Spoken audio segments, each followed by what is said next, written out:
Let's bring him forward. Wait. What, Producer Courtney? I'm sorry, Ezekiel. We just saw something at the top of the stairs, like an apparition or something, and I saw it. Who saw it? You saw me, Antoinette, and Alexandria. What did you see? It was like a mist, and I'm almost positive I saw eyes, but it backed off as soon as everyone came around. Did you see it? Do we have enough cord to go up the stairs? Can Ezekiel go with us? Can you walk, Ezekiel? Oh, I cannot walk. You can't walk? No. Can you stay here as we go upstairs for a moment? I will leave this physical body and then return at your will. What do we need to do at this point? There was something up there, and I'm not crazy. Do we need to go upstairs now, Psychic Ron? Do you want to go upstairs now? Let's go. Alexandria says not yet. Why is she saying not yet? Do you think that all the people will scare it off? Oh, she thinks all the people will scare it off. 3 people, just like 3 people. Courtney, why don't you take the mic and go up with Psychic Ron? All right. Since you saw it to begin with. Okay. And I'm going to go upstairs now. And we will rejoin Ezekiel shortly. We're heading upstairs. Who's going to accompany me? Alexandria? No, everyone else stay down. Just 2 people. Alex? Who's coming with me? I just need somebody to come with me. Okay, we're going up the stairs right now. It was right here at the top of the stairs. Can you kind of explain what we saw This is a little Courtney bit and Psychic to Alex. everyone? Well, to me, it pretty much just looked like mist, like steam, and it was just starting to take some form when some more people noticed what we were looking at, and it kind of backed off. Right, it was really weird. It was like I saw Antoinette and Alexandra see it, and then I saw them staring up here, so I looked up here, and I saw it too. I saw this huge mist up here, and it wasn't there before, and it went away for a second, like it backed off. So now we're walking upstairs. Now, can you feel anything up here? Do you see anything? Right now, I don't see anything. Okay, we're walking upstairs. We're on the 2nd floor right now. Okay. Psychic Ron is joining them Kind of upstairs. scared by all the people. We need fewer people upstairs. Ron, do you feel anything up here at all? It was really weird. The energy. As I come up through the opening, I feel the energy just hitting me. It's like phenomenal. Okay, now on this room here where Officer Bernie is looking through, back to the left, earlier is where Steve, DC, and several others of ourselves right in this room here saw the apparition. Now that goes down to the basement there, back to the kitchen and farther down. So it all like links up to one thing. I really wish Steve and DC were up here. Here comes Steve. He's on the way. And I think that everyone else, DC's with me. Ron, Steve, DC should go downstairs. But right here is what we saw it earlier. And I still feel the energy. Tony, you feel the energy? It's on the 3rd floor. All right, it has moved up to the 3rd floor. Courtney, once again, describe exactly what you saw. Okay, I was down at the bottom of the stairs, okay? And I looked up because I saw Antoinette and Alexandra looking up here. So I looked up here and I saw this mist, okay? And I swear I saw 2 eyes. Now, I don't know if they saw eyes or not, but I saw eyes blink and then go away and then blink again. And it was... Hold on. It was a mist.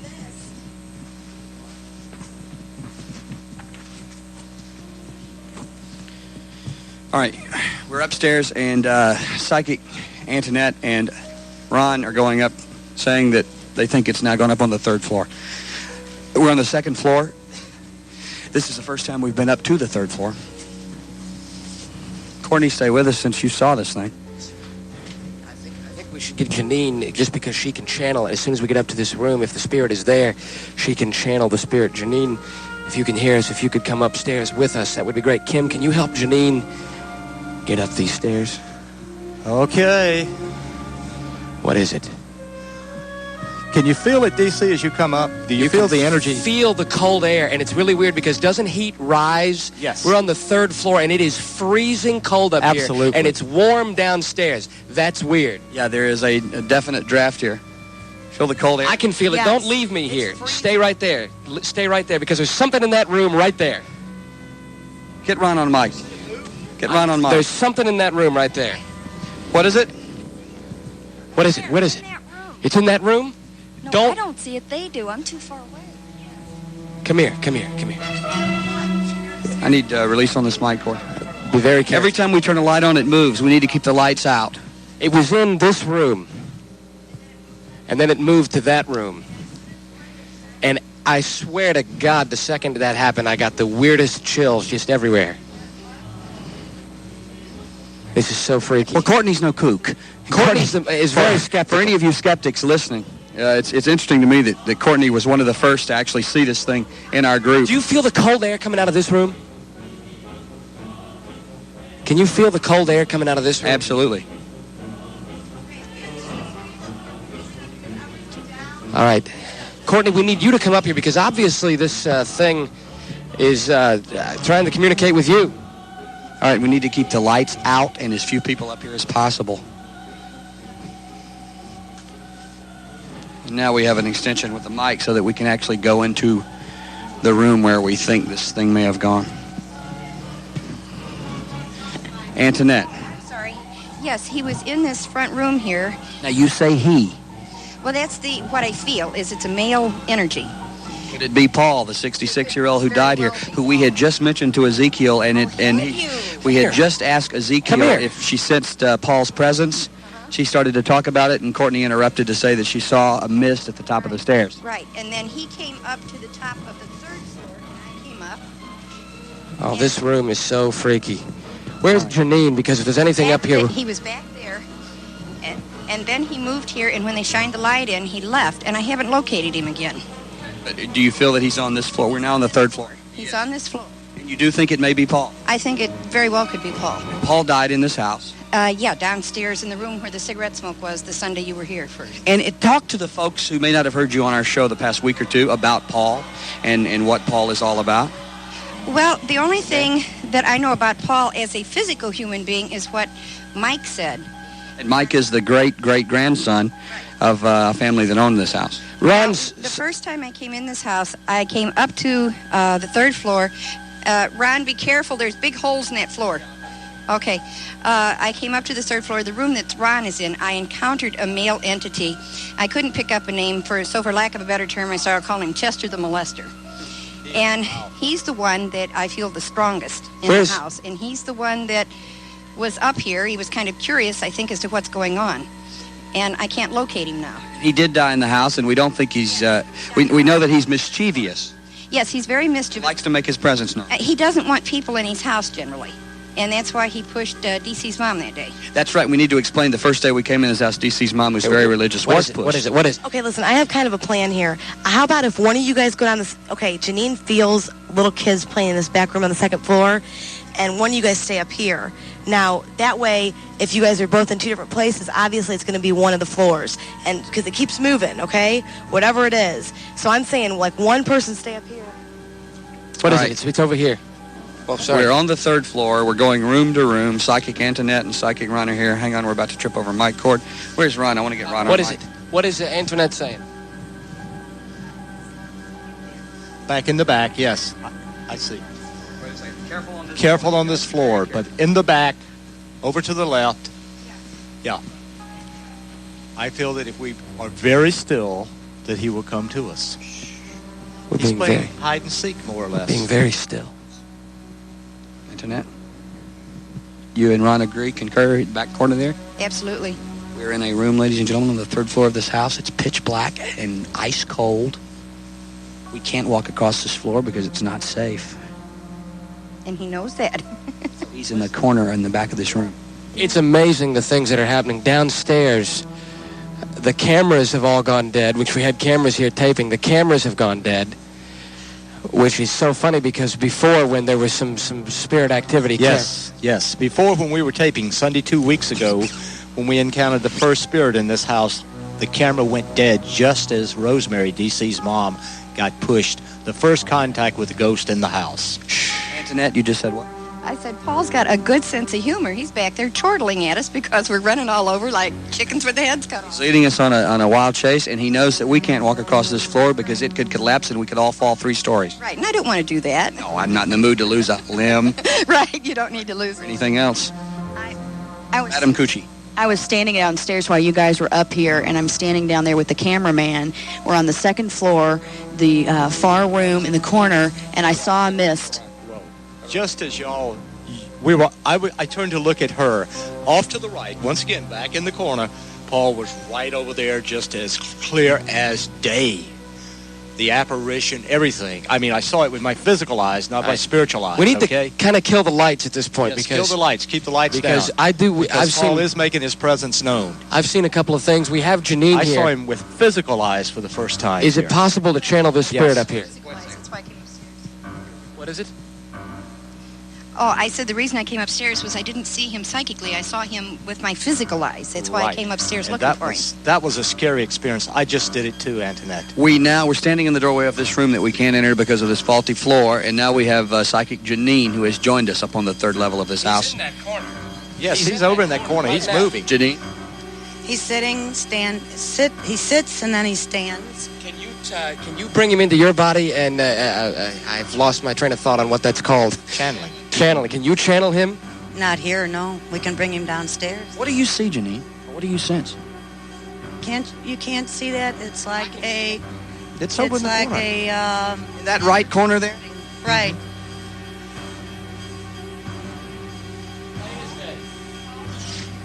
Plain as day. I was asking Paul if he would please come closer or become more solid so people could get a better look at him. It's like a vapor. It's like that is amazing. That is amazing. Look at it. Look at it. God, that's really there. Yes. It's really there. There's a mist there. It's white moving up. mist. See it? Come on, Paul. Yes. Come on. No, I'm fine. I'm fine. Come on, Paul. Paul, come on. Come on. We want I see the red. Look over You there. can see it. You see the red? The eyes? Oh my God. Come on. Yes. What? Red eyes at the top of the stairs. Red eyes. Right back over in that corner. Unbelievable. That is unbelievable. The red. Oh God, I wish we could get a camera in here. my God, I have chills. Is there any way to get a camera in here? Is there any way to... We gotta have light to do it, and we'll run him off. Okay? So we have just enough light to see him. No, turn the lights off. Keep the lights down. Keep the lights out. Keep the lights off.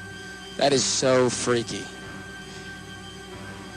In the corner. Can you try to get him closer to you again, Almost Antoinette? like he's tantalizing us, Antoinette. Paul, if you would please come closer. We're all here to get people interested in restoring your home. If people restore your home, then they won't be coming in and vandalizing it. And if you would come closer, that would make people more believing, and they might contribute to restoring your home. So could you come a little closer for me? We're here to help you. Please come a little closer. Closer. Come on. Come on. I'm holding out my hand. Come on. Come on, Paul.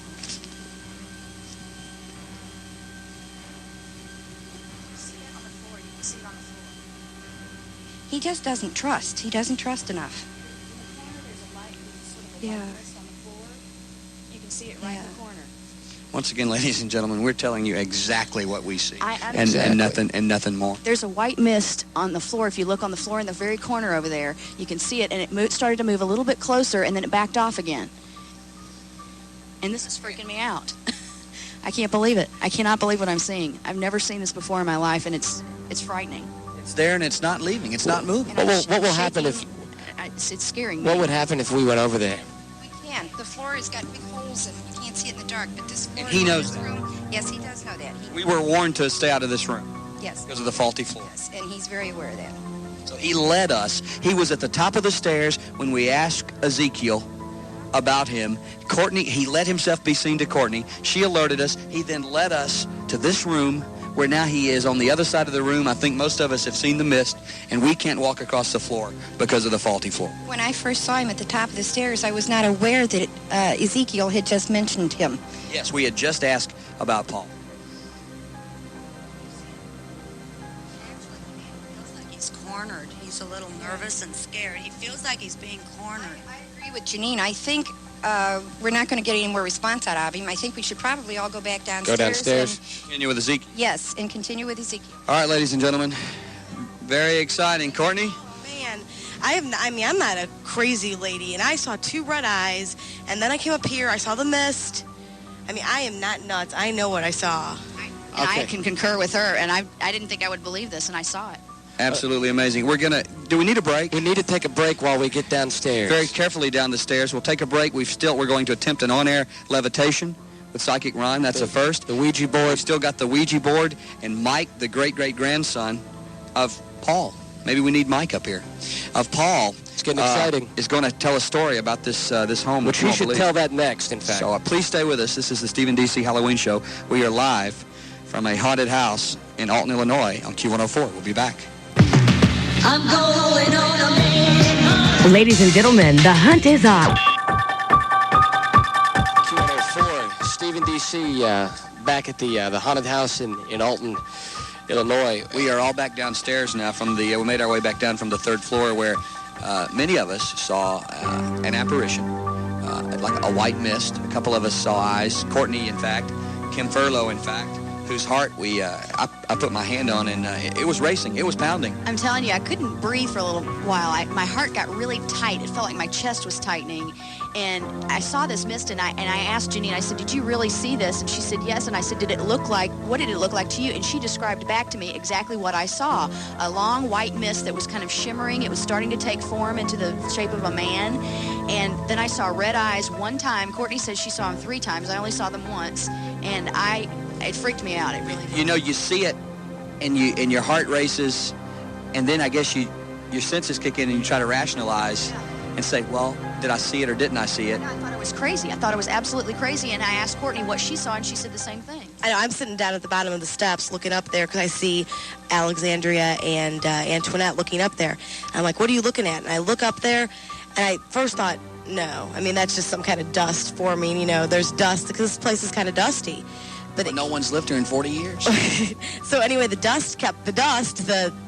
fog kept rising and forming, and I saw these eyes flash 3 times. I saw these red eyes, and I kept like closing my eyes thinking maybe somebody was flashing a camera, but they were 2 red eyes. We had just asked Ezekiel about Paul. Now, we want to introduce you to, and you correct me. We basically have 4 things left that we want to do, and it's amazing. There are people parked across. There's more activity, it seems like, going on outside. People lined up and down the street outside the house. Apparently, they've figured out where it is. This may have been the worst-kept secret in the history of broadcasting. So we basically like to do 4 things. We have Mike with us, and Mike, I don't know how to... Mike is going to explain his relationship. Before we do that, though, I just wanted to quickly run down the 4 things we're going to attempt. We're going to talk to Mike, who's got a bone-chilling story about the house. We'd like to try and contact Bob Richards. We would like to levitate a table, and then the Ouija board. That's an action-packed hour. We've got about an hour left. And then we're going to go to sleep. And then sign back on at 5:30.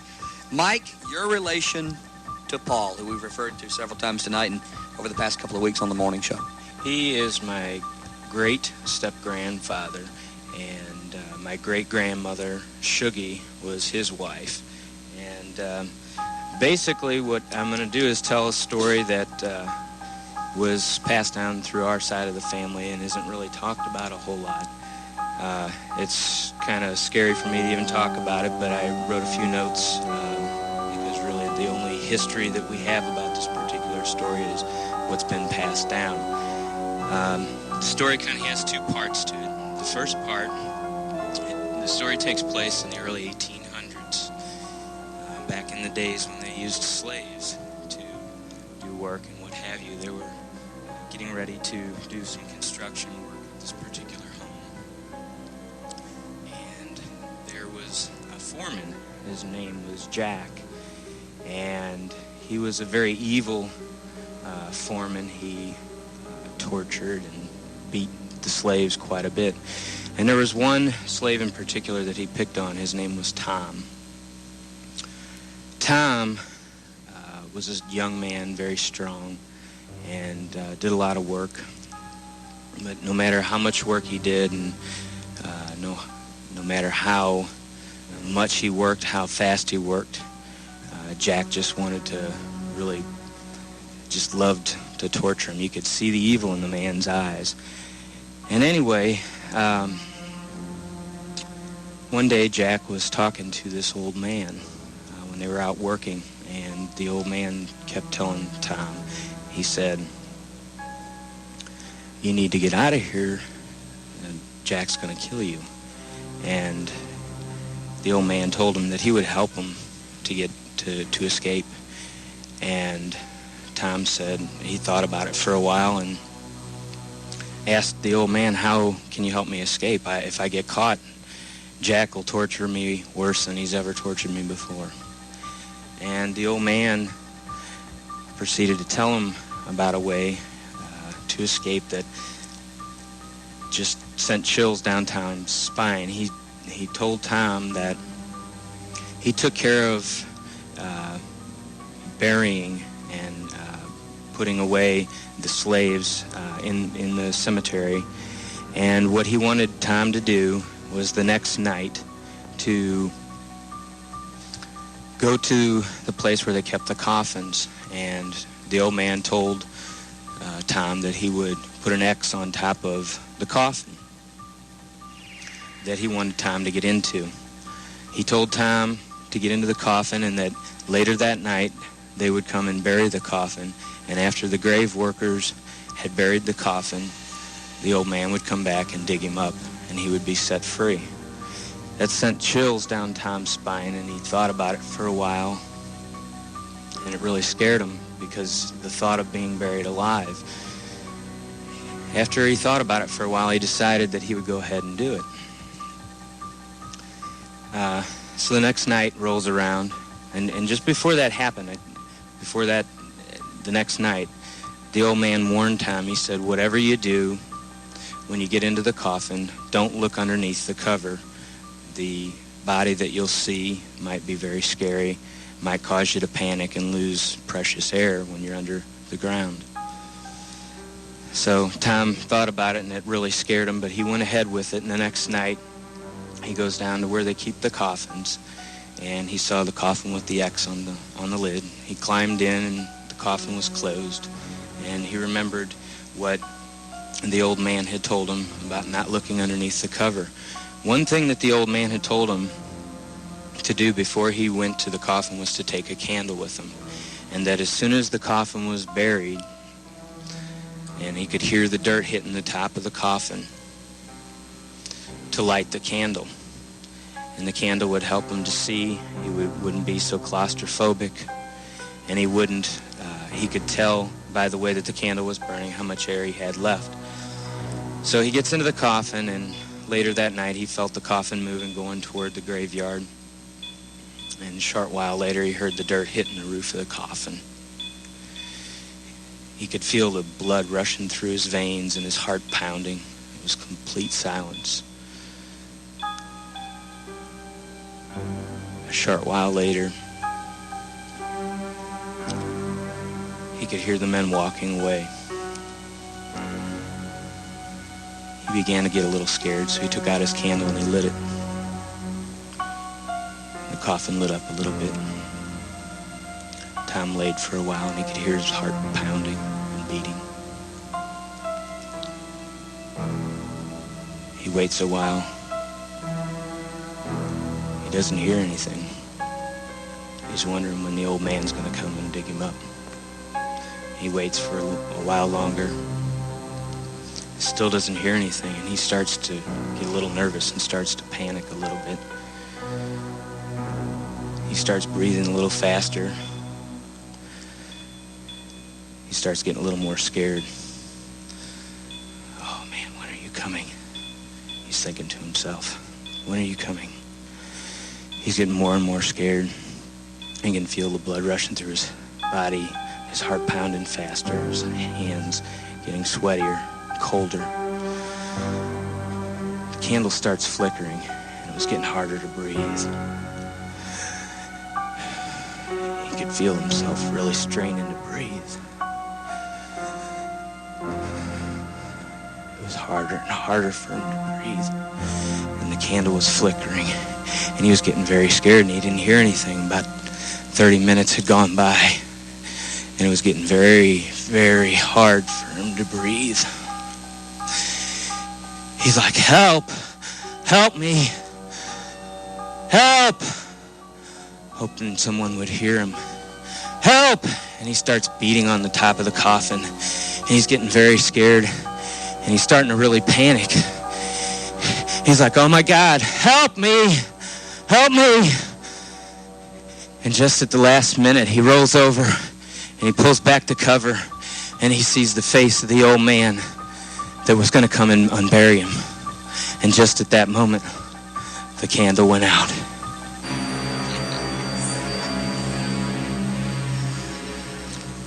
Wow. Now, there is a second part of the story, and it's the way that we found out about it. Relight this candle that just went out. Can we relight the candle that he put out with his bare hands? My God, did anybody get goosebumps when he realized that the man underneath him in the coffin was the guy that was supposed to come and get him out? Jeez. Well, the way that we found out about the story... No, you're not much of a storyteller, pal. Oh, yeah? The way that we found out about the story, like I said, it's passed down through our family, and we're back. We're back. Good. We're back. The way that I found out about the story is it was passed down from my great-grandmother. She had,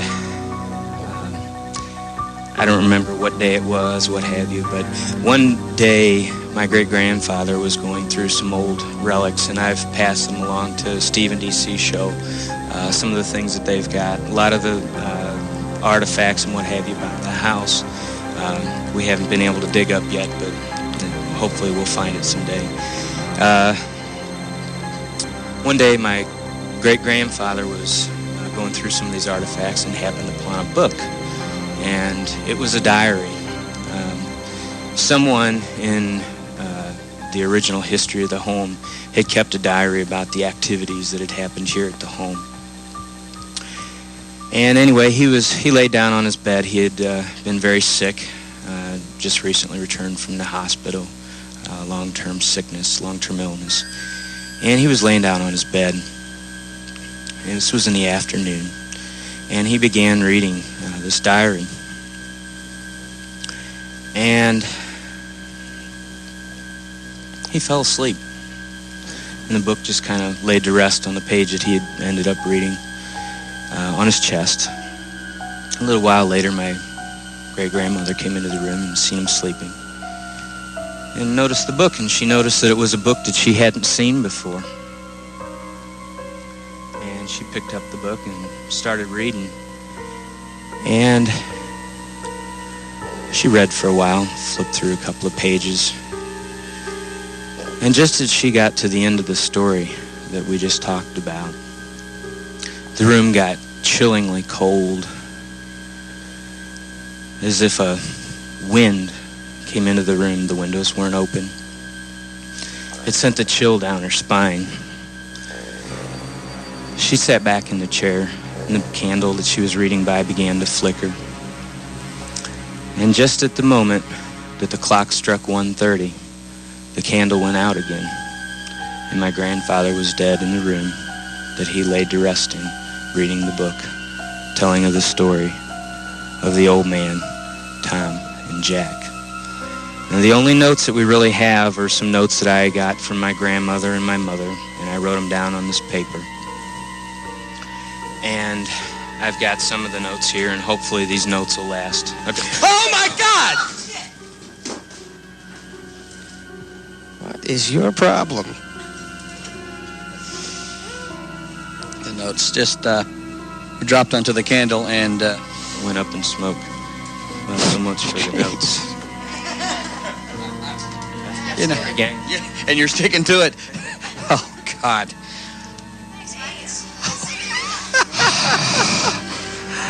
Oh my God, we're in a haunted house with some kind of kook. What the hell is going on around here? Now we got a fire. Flame, my God.